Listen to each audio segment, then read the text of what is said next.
Awesome. Well, Soma, it is so good to be with you guys. It is so exciting to see all of you. Thanks for joining us online. I always forget to. Thanks for joining us online. There we go. I always forget to mute the stream I have open as well. But Soma, it's great to be with you guys. I'm at the end of this. I'm going to post all of the Zoom IDs and Zoom links so that you guys can jump in life groups after. We have 4 life groups happening. There's going to be a grade 6, 7, 8 girls, grade 6, 7, 8 boys, and then grade 9 to 12 boys and 9 to 12 girls. And so you guys can jump in Zoom afterwards. But I'm really excited.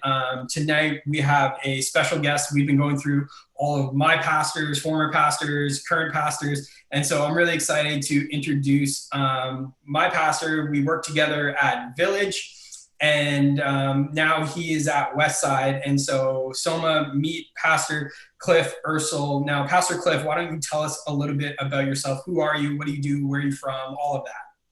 Oh man, okay. How long? I'm old, so I got a lot of history here. How long do you want me to talk for on this? 1 minute or like 30 minutes? Just keep going, and then I'll jump in there.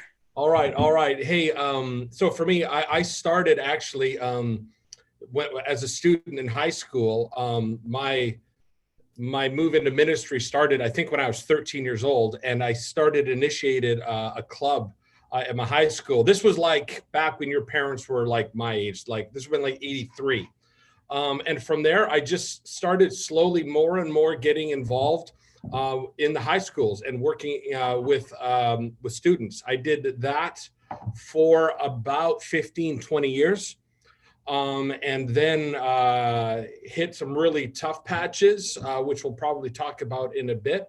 And then when everything was kind of like at its lowest point, I was out of work. My family was really broken. I had no idea what was going to happen. God in his grace took us from nobodies with nowhere to go and started working at one of the biggest churches in the country, which is Willingdon Church.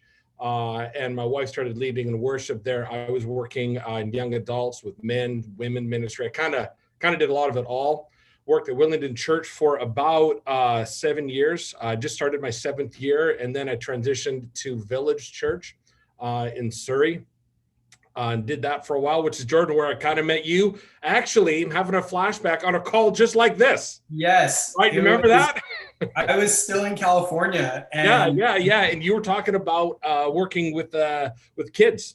yes, I was. I think I was applying for a kids position because I knew I was coming back to Canada, and so we jumped on a group Zoom call or Skype call at the time, and then Cliff gave me the gear. He gave me the, I don't think this guy's a good fit. I don't like him. I don't trust him. Californians are weird. Don't hire him. Yeah, guys, I wish that wasn't true, but I was like, yeah, no, this doesn't feel right. And that's exactly, Jordan, that's exactly what happened. And we did one of those after that one Zoom call. And then God in his grace, again, I'm plugging away at Village, and you come rolling in on a very different role. Which I think, again, that was God's goodness, because it got you on a track, which actually got you ending up where you're at now. So that was cool. And then for me, I was just doing my thing in Village. And then about 4 years ago, we started one of Village's second largest site, Langley South location, which was a total crazy time. And in that, again, we'll talk about this later. I hit some really bad walls, roadblocks. I fell into a pit of depression for about 3 years. Again, God is super gracious, and we got out of that. I was super healthy. And then about 4 months ago, I transitioned into Westside. And so now I live downtown. I'm a baller. I got a place in White Rock with my kids, and me and my wife live downtown, 1 block from BC Place. We're working here. I got here, and like 2 weeks later, there's a freaking global pandemic. And so I'm here. I mean, who says ministry doesn't pay good? Living downtown Vancouver, making the big bucks, working at Westside Church. Are So you now here's the guys? funny thing, though. We talk about God. I do believe that God does provide, but it's always different. I rented out my basement suite in my house, and I parked my Jeep Wrangler. We're only a one-car family, and just those two things is what pays for my condo. I'm actually not paying any money for my condo.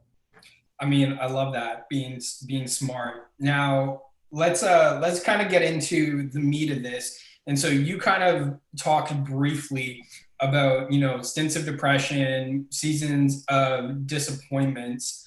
Why don't you take us through probably that 12, 13 year period, and you can go into really whatever you want about just deep disappointments, because I'm sure in this season a lot of people are feeling some big disappointments, whether Mm, it's prom, graduation, yeah. trips. There's so many things that could just be happening, whether it's layoffs, all of these things. There's going to be some really deep disappointments. Some of the things that you went through are probably a little bit, I don't want to say bigger, but could play into the narrative of what they're feeling, because the situation might be different, but the feelings are probably very similar. So why don't you talk us through some of the disappointments? Yeah. Before I do, I want to say this. When all my disappointments happened, and there were a lot. Oh man, there are a lot. I didn't handle them well. I just kind of packed them away and ignored them. And the first time it started, I was actually 12 years old. I was in grade 8. I was really young. Like I graduated at 17 years old. I was really young, just because my birthday's late in the year. It's not that I was a gifted student.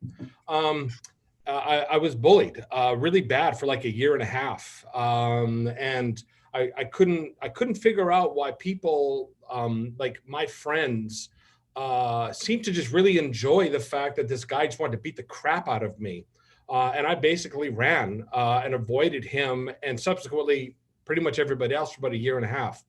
So that was my first really big disappointment, in that I didn't.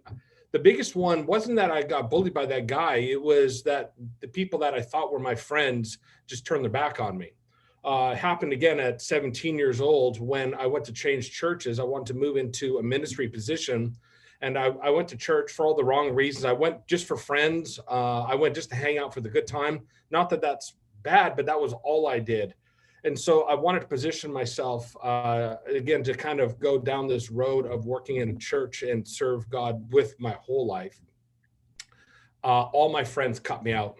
Like, I mean, all. I went from, being, having a really active social life to nothing. And then what you're referring to, Jordan, there was probably about a 12-year period where every year something really, really bad happened. I'll give you some random ones. My mother-in-law was diagnosed with a liver disease that would kill her. And then year after year, there was all these problems where she'd always get rushed to the hospital. Our favorite aunt was diagnosed with cancer and just died a slow, terrible death. Now, how old Um, were you at this time? Like so what no, what's thanks. Yeah. So stage of life? the ones I'm telling you now in the rapid succession, I'm older. I'm going to be, this stuff would have started probably in my 30s. So like when Aaron's mom got sick and all that, that was late 20s, early 30s. I was part of a church, which was my family, brother-in-law and sister, where there was a lot of abuse, physical abuse, sexual abuse, manipulation, and all of that. And so that was just constantly coming down on us. I had to leave that. And that's where I referred to earlier. My family's really broken. My wife's in counseling. I have no job. I got nothing. No one wants to touch me with a 10-foot pole. I'm damaged goods, and had to literally restart my life out of nothing. My dad was diagnosed with cancer, which was ridiculous. It's brutal. And then he died. And the night that he died, I had to tell the doctors, just stop working on him, let Jesus take him. This would have been about 8 years ago. And then like talking to my mom, I pulled her out of the hospital room and I said, Mom, I don't know how you're going to remember tonight, but I need you to know I'm the one that made the decision to let Jesus take Dad. And like just really, really hard stuff. Another favorite aunt, my sister-in-law died of cancer. I don't know. It's just like I literally they're all a blur. All of this stuff. My very good friend got was charged with sexual assault and was put in prison. My mentor turned his back on me as a result of all of that stuff because I wouldn't do some things that weren't super ethical. Like I could go on, but that's kind of all of this mounting stuff. Right. So, you're in a further along stage of life. You have young Yeah, kids, young family, where things are, if you're on like the hamster wheel of life, so to speak, you're supposed to be going up and to the right. And every time you feel like you take a step forward, you just get smoked with a baseball bat, flat on your back, um, yeah. just beat up. And it's not just once. It's like No, time it's after time. over Yeah. and over and over. Did you ever start asking the question like, why is this happening to me? Um, Like, did you ever start feeling bad for yourself, throwing oh yourself yeah, pity yeah. parties? I felt bad for myself. I didn't really ask why did this happen to me. But yeah, like my New Year's resolution used to be like literally, this is no joke. Dear God, I pray that this year won't be as bad as last year. Like every New Year's, that's what I would do. And I would literally like, oh, we're March, we're doing pretty good. And then eventually I just stopped and I just my New Year's resolution or prayer was, God, just let me be able to handle whatever crap is going to come my way. And so I did. I struggled with that for sure. And yeah, like I don't really know what else to say. Like my theology was pretty good. Like what I mean by that, guys, is like what I knew about God and what I knew about myself and whatnot. I was pretty grounded in that, and so um, like I couldn't explain why I was going through what I was going, but I knew that God was in it, that there was something about it, and in that I just had to trust Him. With the things that I didn't know and the things, and that's when it gets hard, right? Like it wasn't blind hope. I'm just like, God, I just have to trust you. And so that's where I went. I couldn't, I struggled with like a little bit of resentment to God for sure. Like I withheld worship for about 2.5 years. My wife is like, Cliff, you're pastoring this church that you just started and you're in the front row just standing there. Like, come on. I'm like, no, I got nothing. I'm not going to do that. And so I definitely had my ups and downs, but yeah, that was kind of more how I responded. How do you kind of reconcile like where you say, you're leading a church, you're pastoring, and you know that God is good, but there's a disconnect in what you're experiencing? Because I mean, I'm sure there's students out there where they're like, oh, I understand that God is good. Like I understand that's who he is and that's his nature, but that hasn't been my experience. Yeah, and so for me, a couple things. One, I think my definition of good was actually quite self-centered, and I had to readjust my definition of good That's really good. to something bigger than just my own comfort. My own, like, what if what I defined as God being good was actually me just being selfish, Right. or something like that? And so that had to change. And in that also, when I looked at other people in the Bible, like I tell people I've had a really crappy life. I've gone through some stuff, but the lie that you tell yourself when you're going through these is that you're the only one, Right. and I'm not.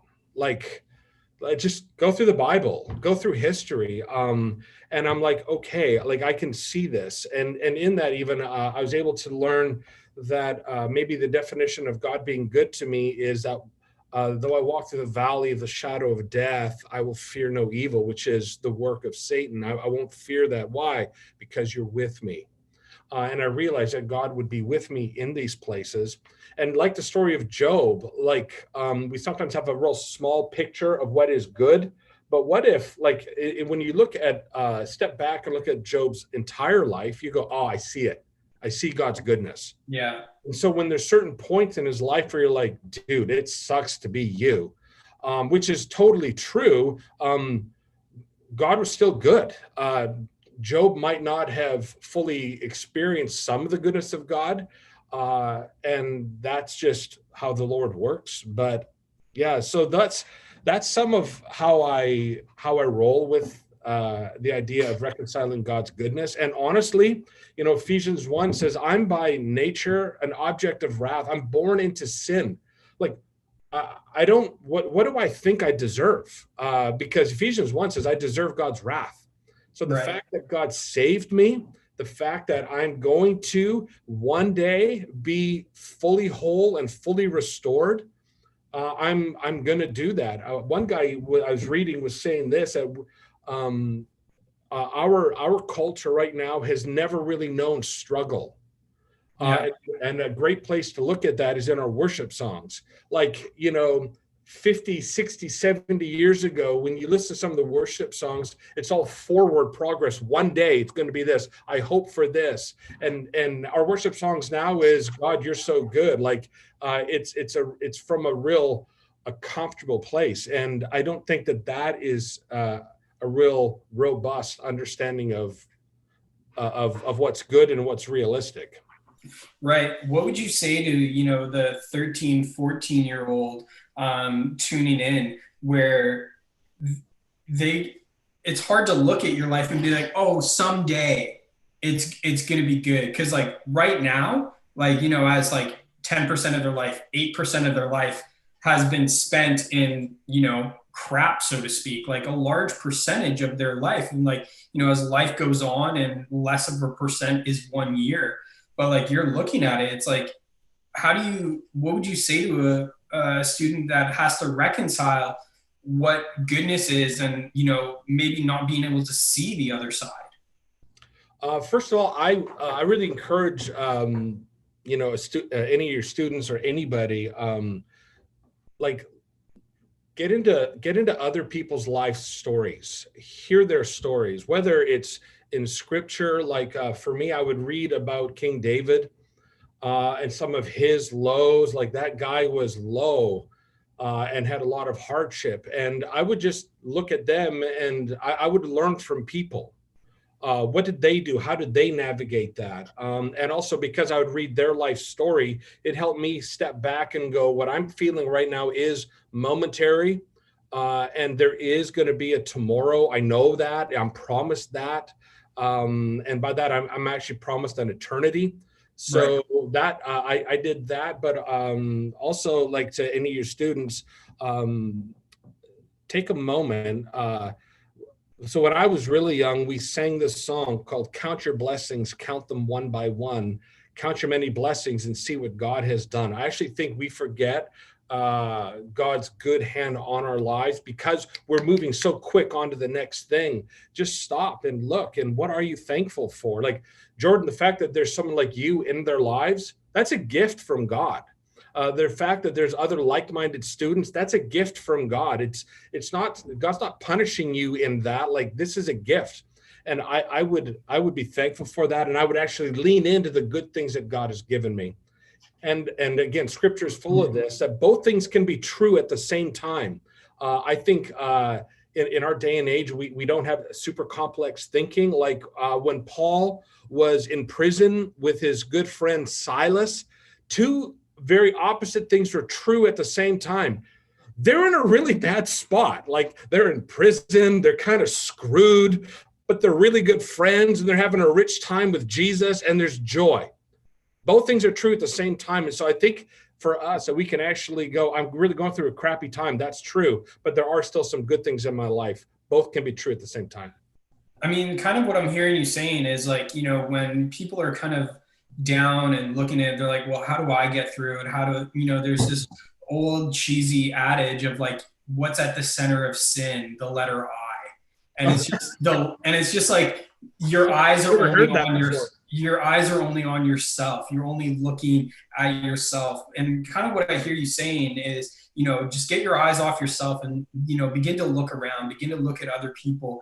And, as soon as you can start to do that, you actually can see a clear horizon. You can see, hope on the other side, that, there is a tomorrow, there is another day, there is a pathway forward, which kind of transitions us to, you were going through seasons of just utter crap, just not good.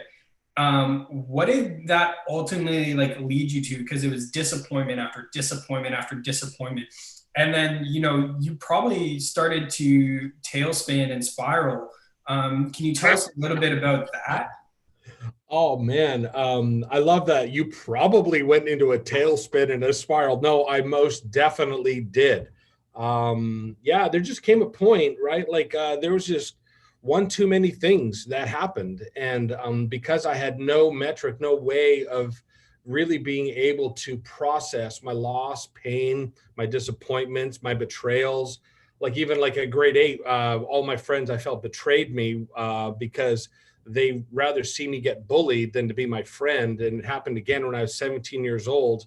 Like that's tough because it wasn't just one person, it was a lot of people all at once. So just yeah, there's one too many times. And yeah, I just spiraled. Can you walk us through that kind of like that last straw that kind of broke the camel's back? Like where did it kind of land for you? Like what was the catalyst? Where did it go? Yeah, like the problem is it's so fuzzy and hazy for me at that point. Like I don't know that I can pinpoint the day, the moment. I don't know that I can pinpoint even the whole way down. Like I was talking to a guy named Kerry Newhoff, and I was describing as I fell for about 3 months. I was just in this haze. I was confused. Like if you're falling, I don't know if you can imagine this, and you're spinning around, you actually don't know which way is up. You really lose a sense of what's happening. All I just know is that one day I woke up and everything was different. Like, yeah, my attitudes, what I valued, my outlook. My wife asked me this, and it was absolutely terrifying for her. She's the only one in my world that really knew how bad it was. That and my counselor. That was about it. I talked to a few other close friends. And I said to Aaron, because Aaron, it drove me nuts. I don't know if anyone can relate to this. With me, with my depression, they would say, Cliff, just get up. Like, just get up.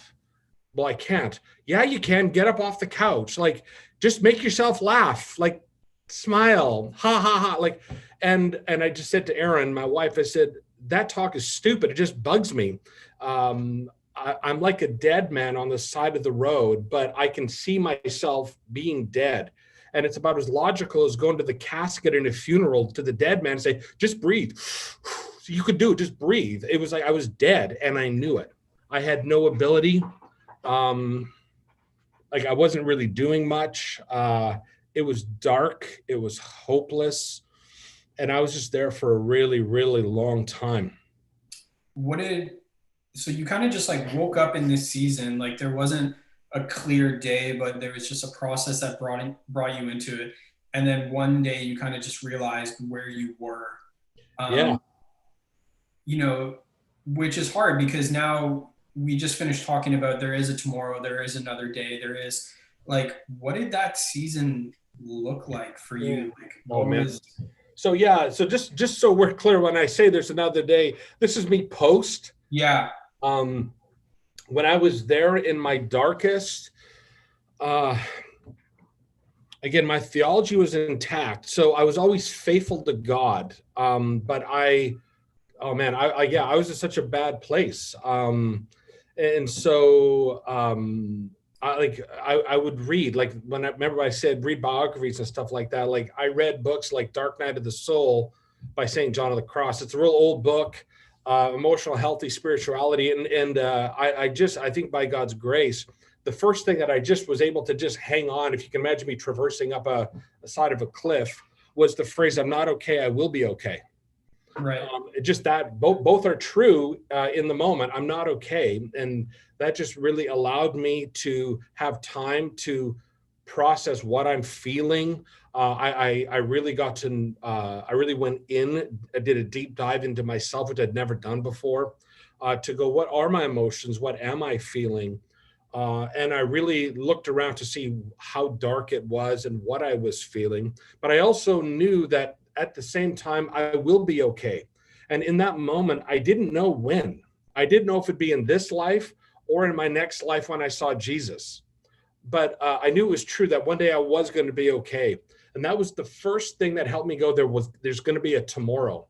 And honestly, probably about a year and a half into my depression, a year and a half at, seeing counselors and working on this, I came to a point where I went, this just might be my lot in life. And then I knew I was actually looking back at that I was really getting healthy because I began to seek contentment. Not joy was eluding me, but contentment, just like, okay, like this is okay in this. And I was like, okay, Lord, this just might be the rest of my life. And I began to seek contentment, but that was actually the final stages of me coming out of my depression. Now, talk to us a little bit about feeling you're depressed versus like, I'm just having an off day or it's raining and, I'm just moody. Oh yeah. Yeah, they're two different things. And I use the example of someone with a really bad headache. What do we say? I have a migraine. And well, no, you just might have a really bad headache. What's true is you've got your head's pounding and it's really bad, but you don't have to self-diagnose yourself to something worse than it really is. And we have emotions. God made us with emotions, and sometimes we're just blue. We're just feeling kind of down, and that's okay. Usually those things, those downward emotional things are usually maybe connected to something. Maybe something happened in your life, like, maybe someone close to you got sick or something bad happened. Or if you're like my wife, she always got depressed after Christmas. Like she just feel really low, like, oh man, there's no dinners, there's no parties. Yeah, But 360 days until the next Christmas. exactly. You bounce back pretty quick. And it's not hopeless. It's not dark. You're not powerless. You just feel blue. And that's a true feeling. And that stuff is terrible and it sucks, but it's different than depression. For me, I can only speak from my own experience. Like I couldn't get out. Like I was there for years. And I was powerless. Like, Aaron would say, I haven't heard you laugh for like a year and a half. When I'd preach angry. I engaged a lot in my stress behaviors, and I didn't really have a lot of relief. So that's the difference between someone feeling kind of blue or sad versus depression. Now, in your depression, did you have like moments of like, oh, this was a good day, like, No, Christmas, birthdays, like no, there was just nothing, just no, dude, dark hole for no, I was emotionally dead. So right. like, and Aaron would look at me going, this is a good thing. And I'm like, I don't care. How did that affect like your family, your Yeah, it's brutal. kids? It's brutal. And so like, how would they remember it? They remember it for what it was. Like, I was honest with them, with what I was going through. I felt that was the best way I could be a dad instead of hiding. Like once I knew what was happening, like I remember at first I didn't know what was going on. I didn't know why I was like this. I didn't know why I wasn't bouncing back. But once we figured it out, we did talk to the kids. I created this phrase. Uh, it's not that I'm unwilling, I'm unable. It's not like to my daughter, it's not that I don't want to hug you or I have a go on some great daddy daughter dates. It's I'm unable. Like I can't right now. Right. My kids got that. They understood that. I mean, that's awesome because I mean, you can only imagine like the things that you're feeling in the season, or I guess not feeling in the season, everything that was happening. On the other side of it, looking back with all the disappointments that kind of led up to it. I mean, you kind of talked about it, suicide of your uncle, your dad's cancer, your death of your favorite aunt, you giving part of your liver to your Oh, yeah, I mother-in-law. forgot to add that one on the list. Yeah, that was Um, a big one. like all of these things, like, you did some like real stuff, like some pretty drastic like abuse in ministry that would like take most people out to never step foot in the church again. Like that level of like, and this is all like year after year where it's like, I can only imagine January 1 rolls around. You're like, I wonder what it's going to be this year. That's Because it's just exactly like, yeah.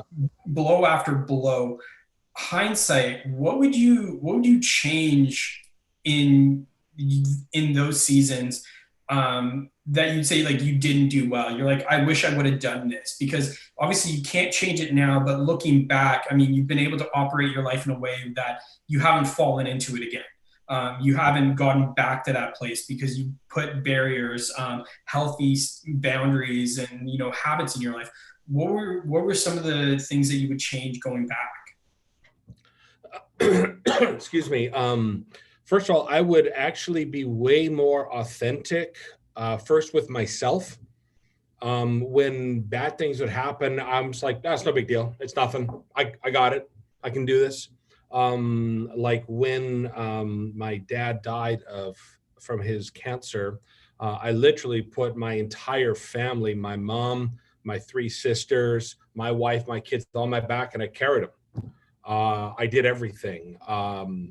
Like to this day, like I still work real close with my mom, on just navigating life with her. I'm the man in her life, if you will. Just more because the Bible talks about being a widow. You care for widows, different widows and orphans, and so I would always have that. I would deflect everything. I would never stop to feel, to process, and to consider. So looking back, one, I'd be way more honest with myself, with some of my defeats, my failures.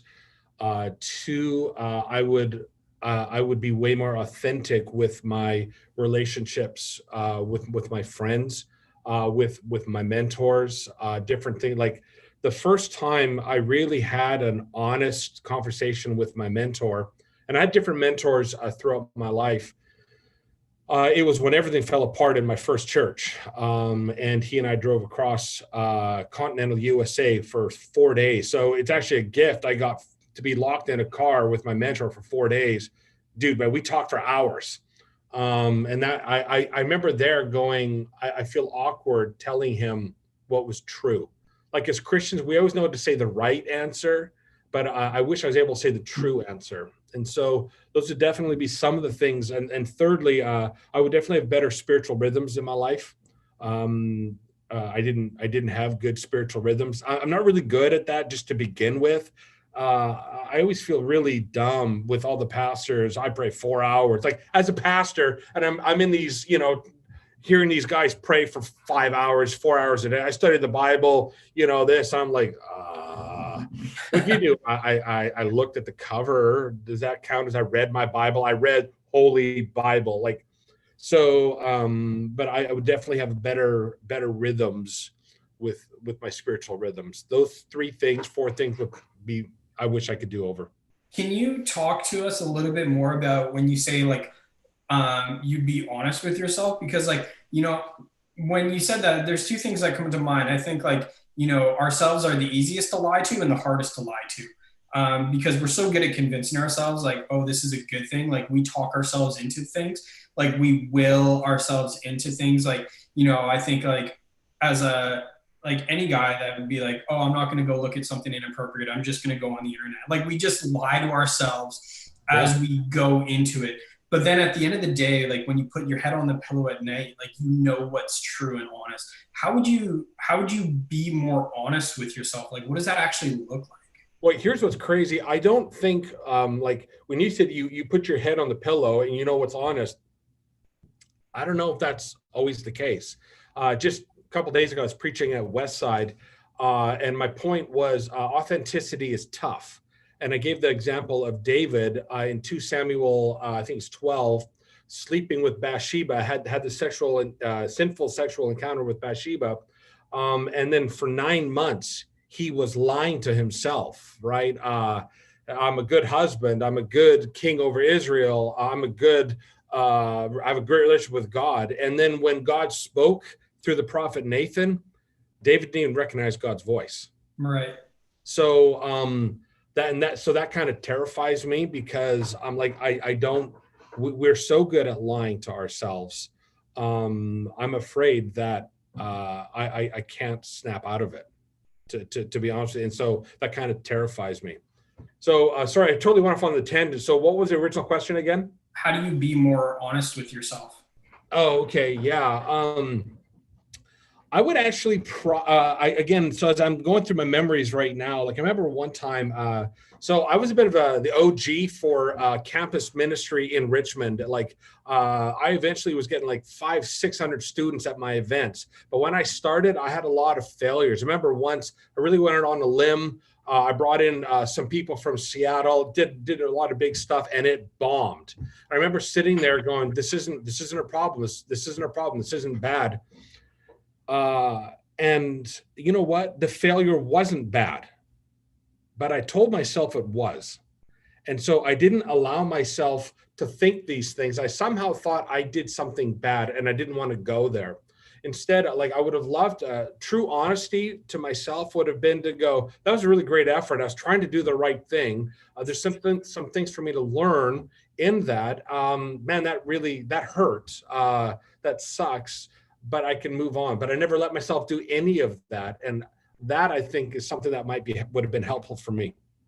Do you think something like verbal processing, like, you said being authentic with your leader, being honest with him, telling him what is actually true, like that would be like almost a safeguard to put into place? I mean, I know that's something that I've done.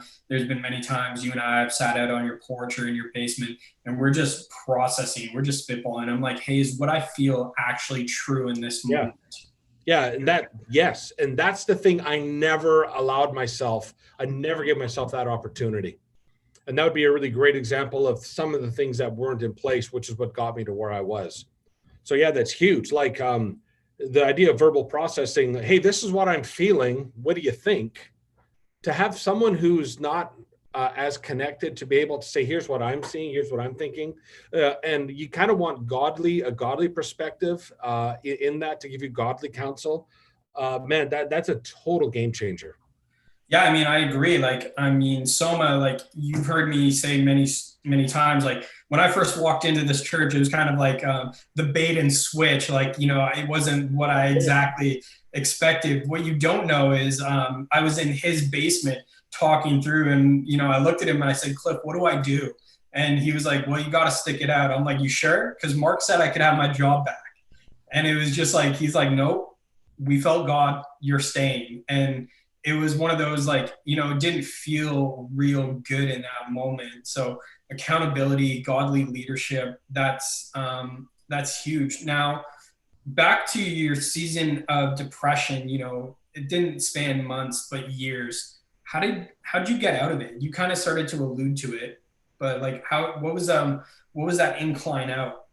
It was really slow. It was really slow. It was really subtle. I really got to know myself, my weaknesses. I really got to see what parts of me were broken. But because of that, one of the things that I did is I was able then to see the things, my slow progression, and I would celebrate my simple wins. Like, at the risk of almost sounding like a bad comedian joke, like motivation is a huge problem for me. And so like maybe a win for me would be, I got off the couch and I talked to my kids for 5 minutes in an evening. And I would go away and I'm like, hey, I wasn't able to do that 2 weeks ago, but I did it today. And it was a bit of a win. I can't go to Erin, hey, baby, I talked to the kids for 5 minutes. Aren't I awesome? Because she's like, no. So, but I just more and more saw there to be improvements. Some of the things that I couldn't do before, I was able to do. I'd be thankful. I didn't know what it meant. Like, oh man, I'm almost out. It's just, I remember I was talking to my counselor, and uh, like I said, I was really bad. And he goes, yeah, you were, just with my depression. And he goes, how are you now? I said, well, I feel really good, but I don't know. Ask me in 6 months. And I can tell you in 6 months what I was like, when we were talking, because I've no idea. The real Right. cool thing is, because this just informs a lot of my life. I got a note from someone yesterday from my preach on Sunday, and they said, I loved your sermon. You just had a real joyful way about you. Like, guys, you know what? Like, I was the guy that had massive anger issues. I was the guy that preached angry. It was hopeless. And now that this is what is coming out of me, like, that's just God. Like, so, but it was really slow. Just to answer your question, like really, really slow. Yeah, it was a slow process. But I mean, even recognizing the idea that you could, you said like celebrate the small things, just the idea of that you're going to celebrate. Yeah. Like that idea of itself, where it's like you couldn't celebrate anything, birthday, Christmas, like nothing. But then the idea of like, oh, I talked to the kids for 5 minutes, I'm going to celebrate something. Just the premise of I'm going to celebrate. Yeah, you're totally right. That looking back, I hadn't actually even thought of that one. That in of itself was an indicator of me getting better. And then to identify them and to celebrate, like it was a small win, it's a small celebration, but it was still just that acknowledgement. No, that's so awesome. A question that we kind of touched on, but this is from Leah and Isaac. Do you know what caused your depression? Well, and what I say is this, too many times in my life, I had loss, pain, disappointment, betrayal. And that happens to everybody. Like, I get that I'm not unique, but I had no way of dealing with it. So it literally just mounted one on top of the other. Instead of when that happens, process it, and then it's off my plate, and then I can keep going. I think that's what it was, because they were all just really, really bad things. It was just one too many. Right. So it's just thing after thing where it's like, how do you reconcile, or what would you say to somebody where they would say, oh, I've dealt with that, but there's probably still baggage there, maybe they might not even know it, but where they said, no, I've dealt with that. Yeah. I was actually talking to a pastor just a couple of weeks ago that was really working through some deep pain. And they were saying that I've dealt with that. And I'm like, bro, you haven't. When you said this, and this, you haven't. And so what I would say is test it. Talk to the people that know you, talk to the people that love you, that you trust, and ask them. Like, that's why I asked my counselor. I was really bad. Like, I was asking, yeah, you were. I think I'm doing good. What do you think? And I think that's probably the best way to go. I'm not a fan of self-diagnosing, because we've already determined we can lie to ourselves. We can say what's true, or the right answer. I've dealt with it, but it might not be the true answer. I've dealt with it 5%, but 95% of it I haven't. Like, forgiveness is a really good example. We always are told, forgive the person. Yeah, no, screw that. Like, I have to actually process. I have to see what's all been done. For me to say to somebody, I forgive you, that's almost the last thing I do. It's not the first thing. I don't say it as a statement of intent. I say it as a verified fact, because sometimes forgiveness, because of some of the things that I've gone through, I can't say I forgive you. No, I have to go through all of my different emotions. And that was with my counselor. There was one person I really had a hard time forgiving. And I went into his office and I said, I saw him. And my counselor looked at me. He's like, what did you do? I went, nothing. And that was when I knew, oh, like, just guys, you got to know, again, I had anger issues, and in my deepest, darkest days, I would be so unstable emotionally that someone would slam on their brakes in front of me. And I'm like, all right, man, it's on. And I put my Jeep in park, and I'm ready to just go for a good old fashioned throwdown. And as they drive away, I was disappointed. I would dream about doing, like all kinds of terrible, violent things to certain people. And so I saw this guy, and that's why my counselor was a little nervous, as was I when I saw him, because I'm like, am I going to rip his head off? And I didn't. And it was only in that moment that I knew I was okay. Man, that's so incredible to like think about, where it's like all of this time, like I love that, and I appreciate that you're sharing so vulnerably about this, because I think as pastors we kind of have like, or people project onto us that like we got our stuff together, but here you are at a red light wanting to like throw hands with somebody because they stepped on the brakes too quickly. Yeah, well, yeah, they did nothing to me. It just showed just how bad of a place I was, right? And the fact that my initial reaction was disappointment that it didn't happen just shows how bad I was. Like I look back at that guy, like myself in that, I just feel bad. Like I just grieve for just how terrible it was for me. And at the same time, I'm just so thankful. Both are going to be true. Just so thankful on God, how God was so gracious to me when I literally didn't have too many options. Right. Now, not to be redundant, but back onto like the idea of like disappointment in this season, because I mean there's going to be a lot of it. Missing friend groups, missing people, missing friends' weddings. Like I know I have a wedding coming up next month in South Dakota. That's probably not going to happen. I'm mourning not going on that trip. Graduation, like the laundry list is out there of what is able to be disappointment about. What would you say, like, how do you deal with disappointment in this unique season of COVID? Grieve it.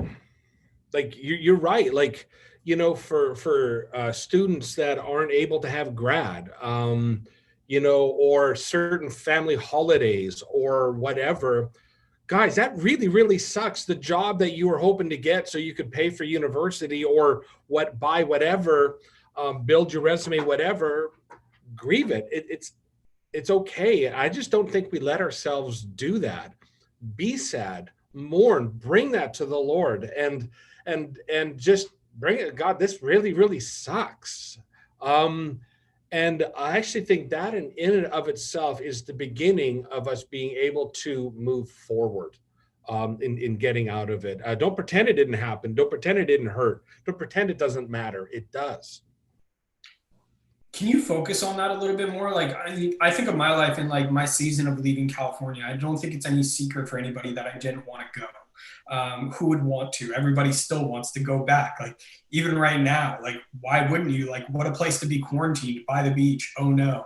And, grieving that season, I would say like I did that well. Like, I Yeah, shed real tears and cried a lot. so, but just hang on, and like, because you're being funny, which is because you are funny, and that's awesome. But what you didn't grieve the beach, you No. grieved you grieved the people, Yeah. you grieved the church, and those are real things. Like that was very real. You grieved the fact that you were going this way, or you thought, and all of a sudden, bam, there was this huge pivot that was forced on you. Those are the things that you grieved. Like it's easy for us to navigate being on a beach, that's whatever. But this stuff, yeah, that was deep stuff for you. And yeah, you did a really good job in processing that, in my opinion. Now, give us an insight. Like, when you say grieve it, how do we grieve well? Well, I guess for everyone's different, but first of all, to allow yourself to recognize the disappointment. Like I say, if it was the grad, the holidays, the jobs, the parties, whatever, my son is trying to get a girlfriend and he's like missing all these opportunities. Like there's so many things that's happening because of COVID. I would just allow yourself to go, man. I would then stop and go, what am I feeling? Is it anger? Is it sadness? Is it confusion? Is it fear? Just begin to, like, that's us processing it. And then in that, like, how does a believer respond with sadness or disappointment or fear or anger? And then once you're able to do, I think, that deeper dive, what does the Bible actually have to say about that? how does the Bible instruct me on how to respond? How do I move forward in light of that? For me, one of my big takeaways is this, that I can have joy, I can have contentment, I can have peace in my heart. And that is not biblically, that is not at all connected to my circumstances. Like I've seen people in the Bible go through real crappy situations and there's still some joy and there's still some peace. Why? Because the things that I'm mourning actually aren't going to make me happy. Right. I can still mourn them, and that's disappointment. But at the core for me, as I go through all that is, I can actually, the things that I really value, I can have, that actually isn't gone. And I can have joy, I can have peace, I can have happiness, even in bad situations. Why? Because that's when Jesus comes in those moments. And it's what the Bible talks about, when that Christ is your ultimate source of those things. So for me, that's, but I have to go down, I have to drill down. What am I feeling? What does the Bible say about that? How does that inform me? How can I respond? And how can I move forward? And that's, a really quick snapshot on maybe how someone can grieve well. No, that's so good. Like, I don't think that we give permission enough for grieving. Like, we don't Totally. allow that, or, that idea of like, oh, I'm feeling this way. That's not right. I just need to be joyful. Like, I need to be that good Christian, like all of that. But it's the idea of like, no, it's okay that I'm missing this because that was a good thing. And in that, it's kind of like the idea of like,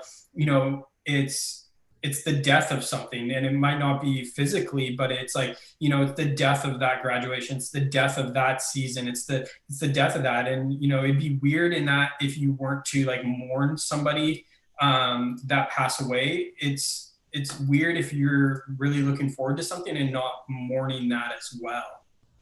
Totally. And I think if you do this really well, eventually you do look at God and you're like, yo, what the what? Like I think Job did that. Habakkuk did that. Hosea did that. Like a lot of people in the Bible did this. And it's like, oh, okay, I actually can be a good Christian and have these questions about God. And now what? And reading some of those stories, if it's Habakkuk, Job, whatever, you get to go, oh, okay. I see God's perspective in the middle of all of this stuff. Like for me, a great example is the story of Joseph in the Old Testament. Here's a guy who had a series of bad things happen. His brother staged his murder. He was put in slavery in a foreign country. He got a good gig at a government official's house. Potiphar did the right thing, got thrown in jail, like thing after thing that was bad. And in Genesis chapter 50, verse 20, what does Joseph say? That what Satan meant for harm, God used it for good. And we say that verse all the time, but that was the victim who said that. Right. Right. The guy who lost, like, we're upset because we're going to lose 4 or 5 months, maybe, who knows? This guy lost like 17, 18 years. Yeah. And setback after setback. When I look there, for example, at his setbacks, I went, oh, my perspective, those weren't setbacks. That actually was God positioning him to do what, like when he worked in Potiphar's house, he learned when he got in the slavery in Egypt, he learned the language and he learned the customs and culture. Right. When he was in Potiphar's house, he learned government. He learned the people, the players. When he got thrown into prison, he learned in Potiphar's house, he learned management 101. In the prison, he learned management 2.0. He was like the CEO and the COO of it, all the while being spiritually solid and legit. So, and when it came time for him to meet Pharaoh, he was solid in his faith, but he knew how to manage. He knew how to lead. He knew the customs. He knew everything. And like, oh, God was positioning himself for this moment. And so the victim said it was good. Why? Because many were saved. Joseph never made it about himself. He made it about something bigger. And he went, I see what God was doing. It was good that I went through this. Yeah. He saw the benefit. It's so good. Just like that idea again, it's like getting the eyes off yourself and looking forward. Like, there is a tomorrow. What is good? It may not be this situation, but it's the greater situation that we don't actually realize. One final question, then I'll have you pray for us. How do you deal with it today? Like, how do you deal with combating depression, not coming back? Because I'm sure there's moments where it's like you Yeah. see it kind of like it's seeping in. You're like, oh no, not today. Like, how do you deal with that? Well, remember when you asked me the question, what are the things I wish I did? Yeah. It's what I do now. So I have my spiritual rhythms of prayer, of meditation. I slow down. I have times where I look deep, like how am I? I do my self check-in. What am I feeling? Am I engaging in my stress behaviors, or am I healthy? I have authentic, true conversations with about 4 older men that are further down the road of life than me. And like like a week ago, I was with one of my buddies who knows everything, and we're just hanging out by the fire, social distancing, of course. And he was just really drilling down deep. How are you, Cliff? How are these things? And I really embraced that. I was so thankful that my friend would ask me some real pointed questions. I gave myself to that. So those are some of the things that I do now. I'm honest with Aaron, because when I'm not doing well, I will stop and I will do what I need to do so I don't fall right off the rails. Oh, that's so awesome. Now, would you pray for us before we go? Yeah, absolutely. Be happy to. God, I just thank you how David writes in the Psalms that you're the lifter of our head, that we don't have to pretend, we don't have to come across as being bubbly or up, but that ultimately you lift our head, you lift our countenance, you're the one that lifts us up. And so, Lord, I just pray that for some of the students that might be going through a real tough time during this season of COVID. Would you, by your Holy Spirit, just do something miraculous? Would you lift their head? Would you help them to look up? When they look up, they will see you. They will see your good hand. They will see that you're trustworthy and that you're true. So, Lord, I just pray for every student that's listening, that's a part of this, that you would give that there would be an open, honest vulnerability that we, your children, would have with you, to even bring these things to you, and then that you would so graciously care for us and be gracious to us, God, as our limitations of our humanity kick in and we freak out and we lash out and we act poorly. Be gracious to us in those moments. God, you made us. You know the things that we struggle with, and just allow us to just move forward, Lord, so that we can actually receive from you and ultimately receive the life that you have for us. And so, yeah, I pray this in your good name. Amen. Amen. Well, Pastor Cliff, thanks so much for being with us. Soma, the Zoom IDs are in the chat where you can click it. Please don't join a group that you do not belong to, because that'd be weird and the leader will kick you out. Have some real conversation about this. Talk with your life group leader. I mean, talk about things that you're grieving in this season. Connect with them. They would love to follow up with you more throughout the week and continue talking to you. But go ahead, jump into those Zoom chats. Soma, we love you, and we will see you back here next week. Peace. See you guys.